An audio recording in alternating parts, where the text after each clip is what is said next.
Welcome to Learning English, a daily 30-minute program from the Voice of America. I'm Katie Weaver.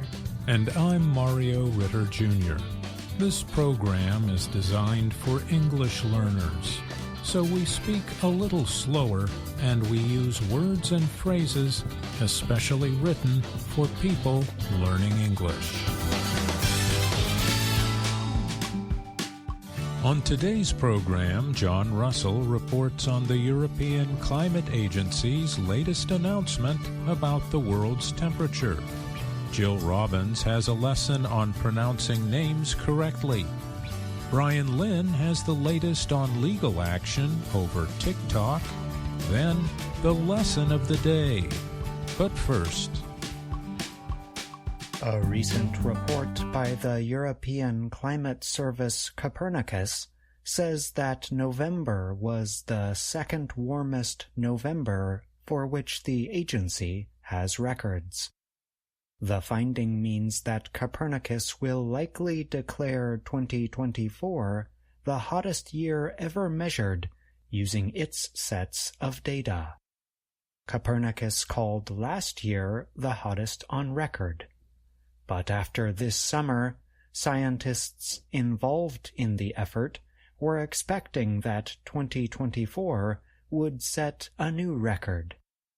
In November, the global temperature average was 14.10 Celsius. Through November, this year's average global temperature is 0.14 degrees Celsius above the same period last year. Jennifer Francis is a climate scientist at the Woodwell Climate Research Center in the northeastern U.S. state of Massachusetts. Francis, who was not involved in the report, said the big story about November is that, like 2023, it beat out previous Novembers by a large margin. The report said 2024 will likely be the first year in which the average temperature was more than 1.5 degrees Celsius above pre-industrial times. In earlier publications, Copernicus calls pre-industrial times the period between 1850 and 1900. The 2015 Paris Agreement says human-caused warming should be limited to 2 degrees Celsius. In the years following 2015, the world's top climate scientist said it was important to limit the rise in temperature to 1.5 degrees Celsius to prevent the worst effects of climate change. The scientist said these effects could include increasingly destructive and frequent extreme weather events. Copernicus Deputy Director Samantha Burgess said in a news release that ambitious climate action is more urgent than ever. Many scientists say the main cause of climate change is the burning of fuels like coal, oil, and natural gas.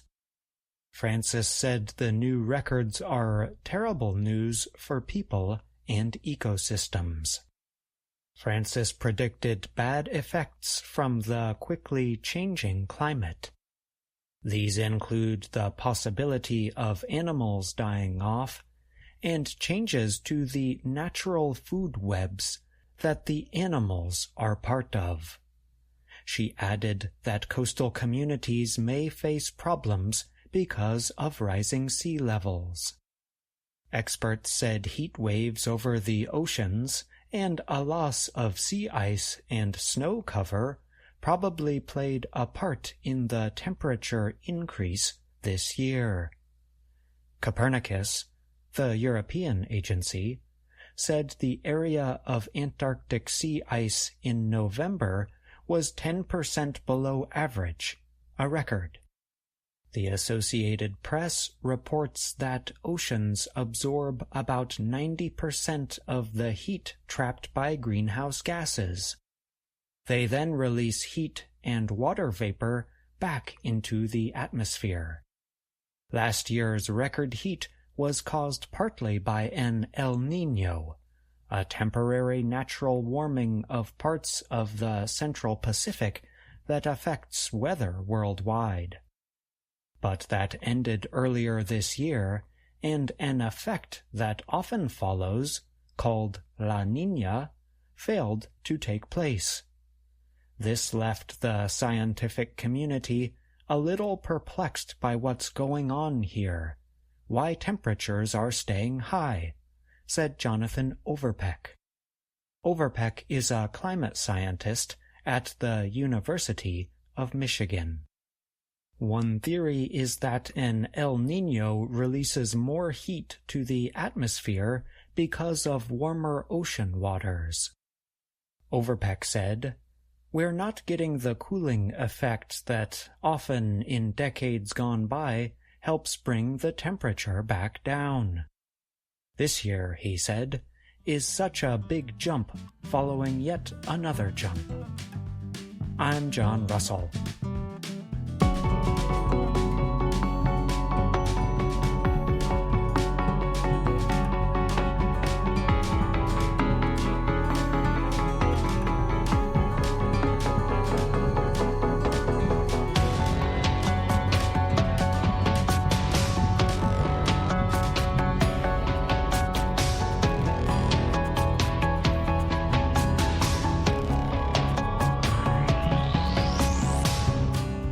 Vice President Kamala Harris and pop singer Chappell Roan were among the year's most talked about people. Their names were also among those people said incorrectly or mispronounced. In early December, the language learning company Babbel and the captioning group released a list of words that people in the U.S. struggled with the most in 2024. The list also provides a look back at the year's most discussed subjects and people, from pop culture to politics. Esteban Toma is a linguistic and cultural expert at Babbel. He said, "It's a nice way to kind of look back into the year and see everything that has happened."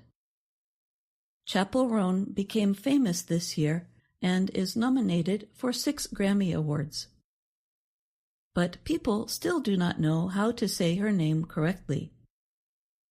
The list says her name is pronounced Chappell Roan, not Chappell Rowan. During Harris's campaign for president this year, 2 of her young relatives spoke at the Democratic National Convention to teach the crowd how to say her first name, pronounced Kamala. Also making the list was U.S. Transportation Secretary Pete Buttigieg, whose last name still causes some problems. During his 2020 presidential run, his campaign made shirts with the pronunciation Boot Edge Edge to help. Other words on the list include Dutch Kooikerhoentje, pronounced Kooikerhoentje, is a breed of dog that became known this year. That is because Los Angeles Dodgers baseball player Shohei Ohtani has a Kooikerhoentje called Decoy that appeared with him at an opening game. The name of the actress Zendaya is often mispronounced as Zendaya, but it should be Zendaya. Online fast fashion business Shein is She-in, not Sheen. Newly discovered exoplanet Speculos 3b is pronounced Speculos 3b.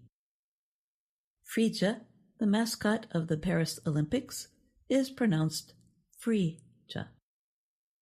Semaglutide, the drug in weight loss medications Ozempic and Wegovy, is pronounced semaglutide, not semaglutide. The last name of Irish actor Barry Keoghan, who starred in Saltburn, is pronounced Keoghan.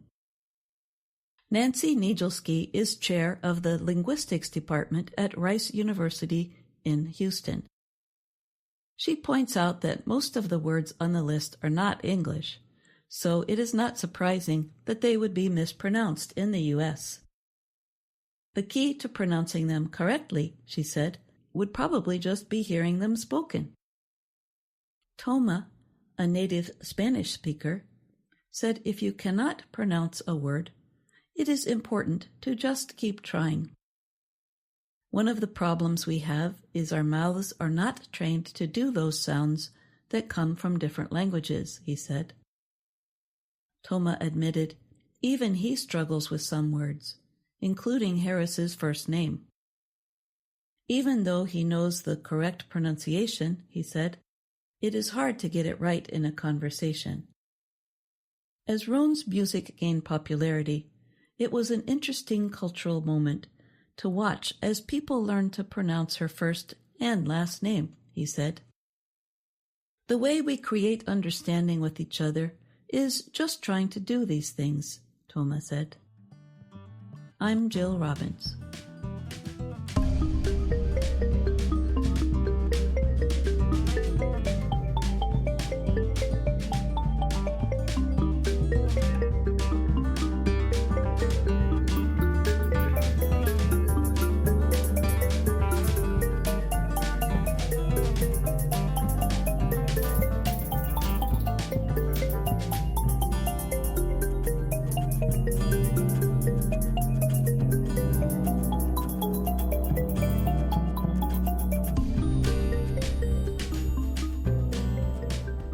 TikTok has asked a U.S. appeals court to temporarily block a law requiring its parent company, ByteDance, to divest itself of the popular video sharing service or face a U.S. ban. The legal request comes after the same federal appeals court last week upheld a law that forces ByteDance to sell TikTok by January 19th or face the ban. Lawyers for ByteDance and TikTok are seeking to temporarily block the law to give the U.S. Supreme Court a chance to rule on the case. The companies said the Supreme Court had an established historical record of protecting Americans' right to free speech. They added their opinion that they expected the High Court to do just that on this important constitutional issue. In the legal request, the companies warned that without court intervention, the law would take effect next month, leading to the closure of TikTok in the U.S. They called the service, or app, one of the nation's most popular speech platforms, noting it currently has more than 170 million monthly users in the U.S. TikTok also warned that if the law takes effect, it would affect services for tens of millions of TikTok users outside the United States. The companies asked the appeals court to act on their request by December 16th. They noted that President-elect Donald Trump has suggested he may try to prevent a U.S. ban on TikTok. Trump is set to take office on January 20th. A temporary block on the law could give the incoming administration time to determine its position, they said.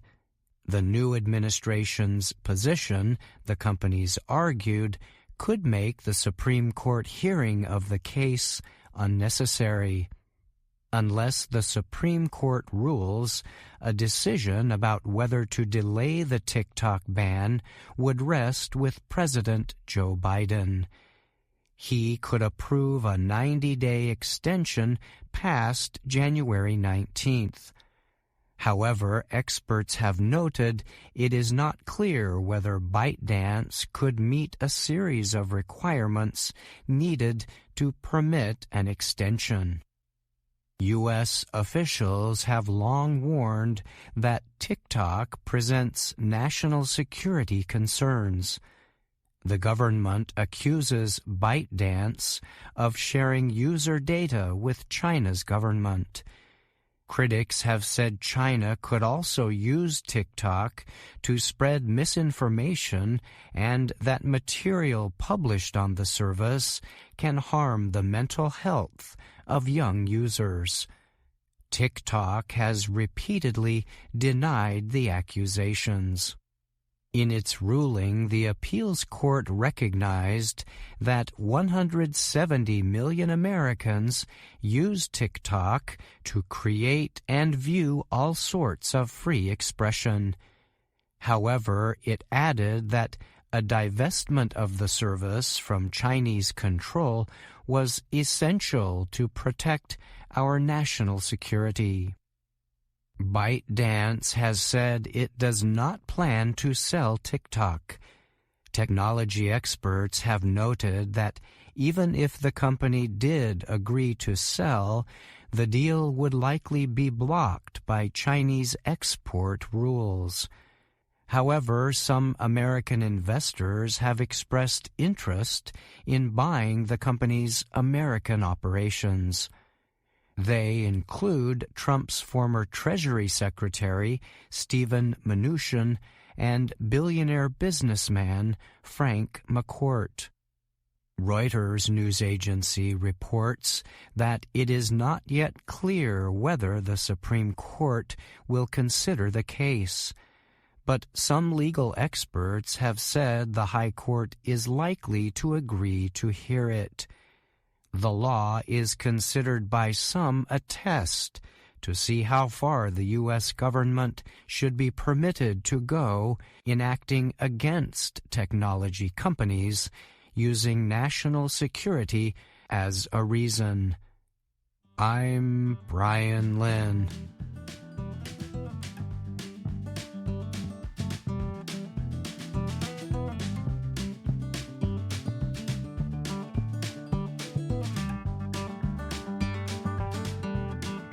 You are listening to the VOA Learning English podcast. We just heard the Technology Report. Brian Lynn is here with us to talk more about the report. Thanks for joining me, Brian. Of course, Mario. Glad to be here.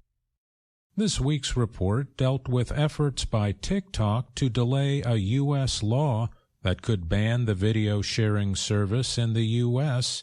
if its Chinese parent company does not sell it to an American company. Let's talk about a few vocabulary words used in the report that might be new to English learners. Okay, sure. That sounds great. How about starting with the term divest? This verb is not as common as some we regularly use, and its meaning is generally used in financial matters. A simple definition would be to sell off a particular investment or business. Now, in the report, divest is used to describe what TikTok's parent company, ByteDance, must do to avoid facing a U.S. ban on the TikTok service. Listeners might also notice this word is similar to invest, which we use quite often and is more widely understood, and divest is really the exact opposite of invest. Okay, how about the term essential? Yes, of course. I think that is a good one. This term simply means necessary or needed, so those two words could also be used in place of essential. In American English usage, the word essential is also often used to describe something that must take place before something else can happen. And it is also used to describe basic things that people generally cannot live without. All right. Thanks again for joining me, Brian. You're welcome. Thank you, Mario. VOA Learning English has launched a new program for children. It is called Let's Learn English with Anna. The new course aims to teach children American English through asking and answering questions and experiencing fun situations. For more information, visit our website, learningenglish.voanews.com.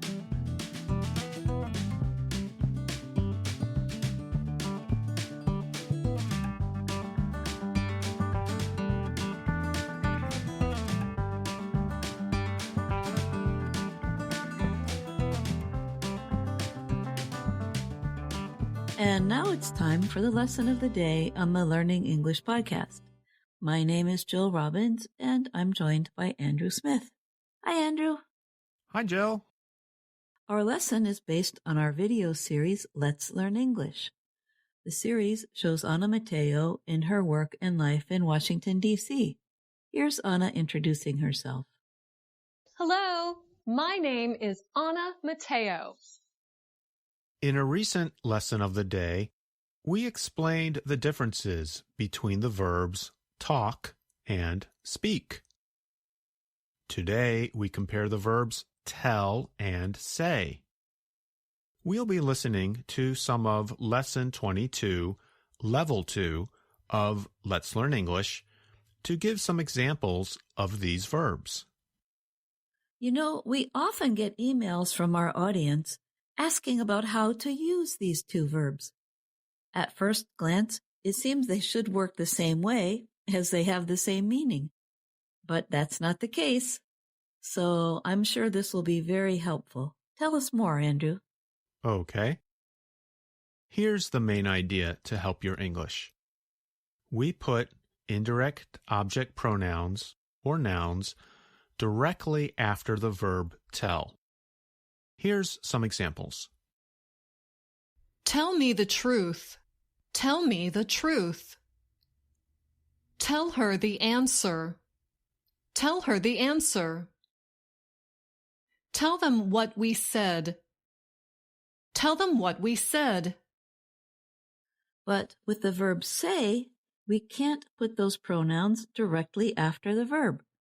Listen to Andrew give these examples. She said to me. What did he say to her? Say to them. Did you hear the difference between tell and say? With the verb say, we must use the preposition to before the pronoun. And most of the time, we don't even use indirect object pronouns like in this example. He said that I need to finish the job by tomorrow. Just to be clear, the pronoun I is a subject pronoun. The pronoun me can be either an indirect object pronoun or an object pronoun. Now let's listen to the beginning of Lesson 22 of Level 2. In Lesson 21, Anna visited a store that sells art and objects found in the trash or garbage.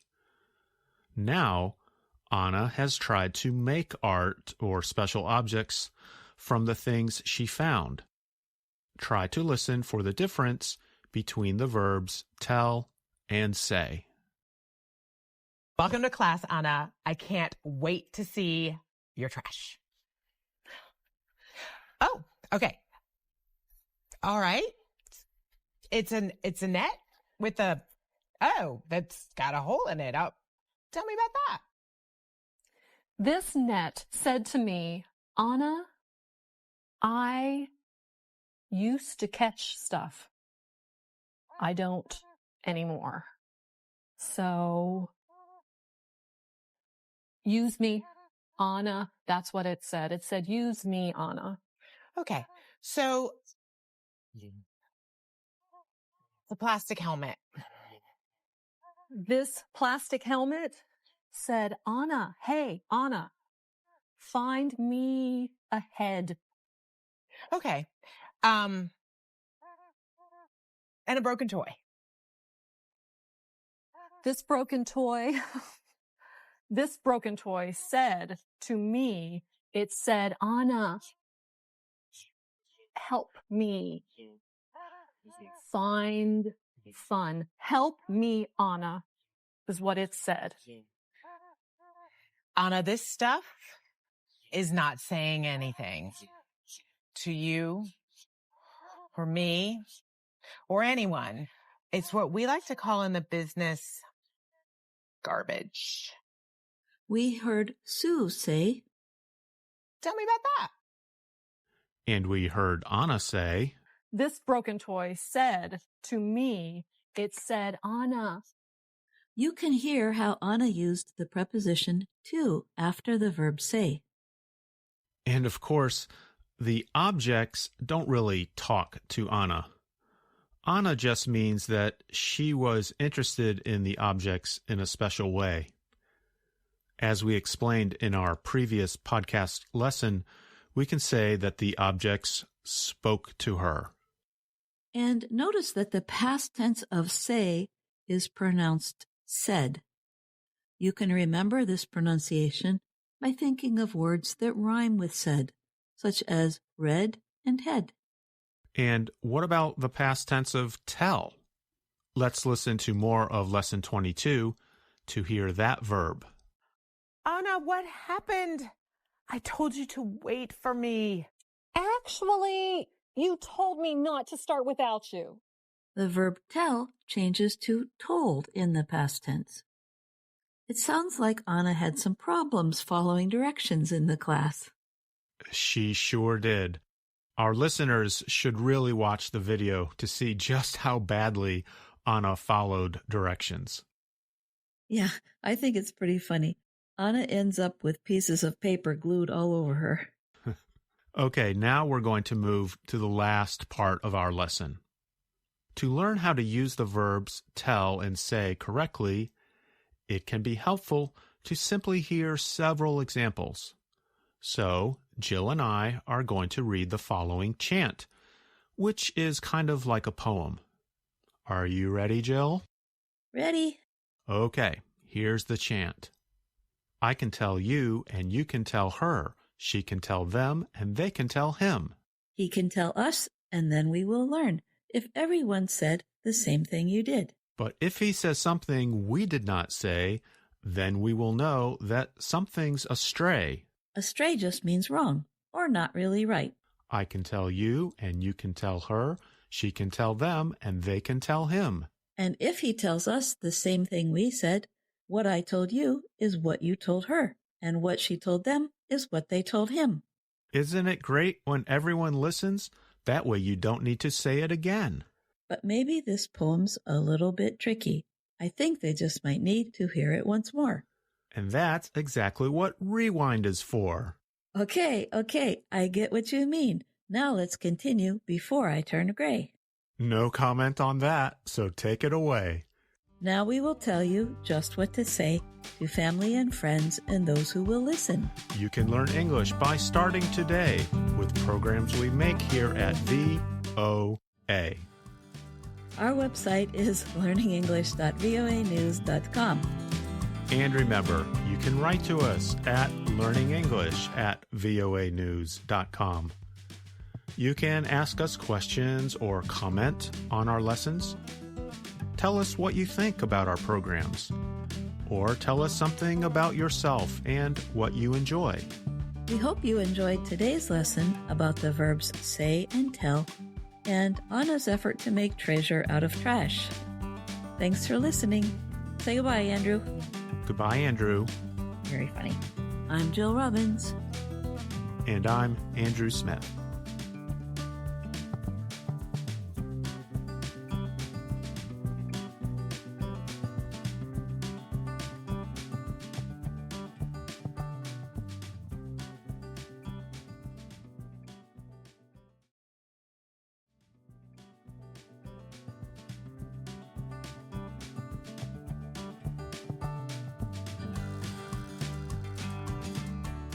And that's our show for today.